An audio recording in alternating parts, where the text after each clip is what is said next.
La Bible au quotidien. Méditation quotidienne écrite par le pasteur Israël Leito. Fais-moi entendre dès le matin ta bienveillance, car je me confie en toi. Fais-moi connaître le chemin où je dois marcher, car j'élève à toi mon âme. Psaume 143, verset 8.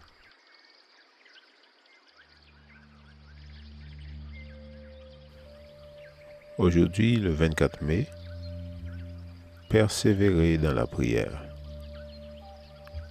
Persévérer dans la prière, veillez-y avec action de grâce. Colossiens chapitre 4, verset 2.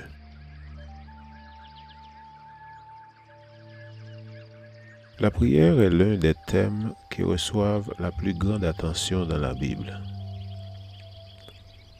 Elle nous apprend à prier par des enseignements, des explications et des modèles.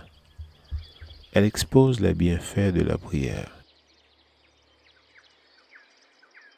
Cette dernière apparaît dès les premières pages de l'Écriture et y met un point final par un Amen.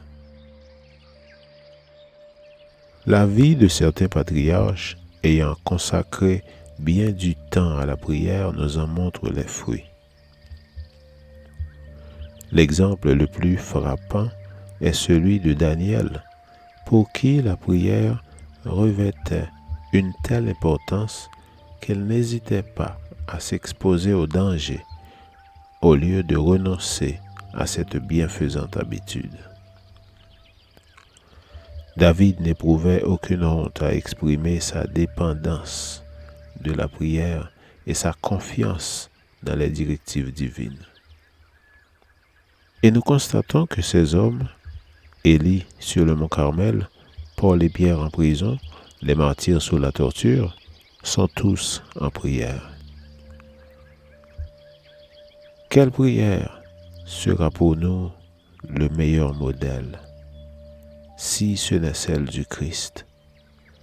Il nous a enseigné à prier, nous a donné des exemples de prière, a lui-même prié pour nous, et enfin, il a intercédé sur la croix en faveur de ceux qui le crucifiaient. Il nous est recommandé à de nombreuses reprises de prier sans cesse. Une vie de prière s'accompagne de promesses. La prière est généralement associée à la requête, mais le verset d'aujourd'hui nous aide à comprendre qu'un aspect primordial de la prière est l'action de grâce. La gratitude doit faire partie de nos prières.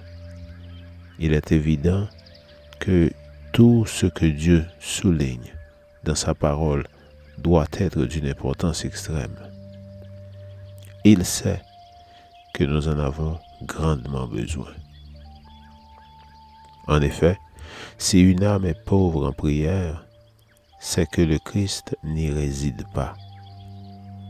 Quand notre cœur est habité par le Seigneur, deux choses se produisent.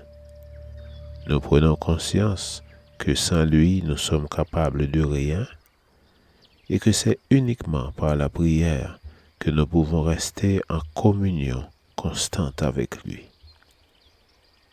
Nos besoins sont si étendus que ce n'est qu'au ciel que la nécessité de prier s'estompera.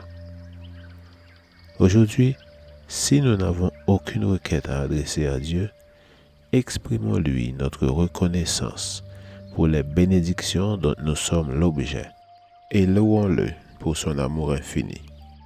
Priez sans cesse, c'est la recommandation faite aux chrétiens. Amen.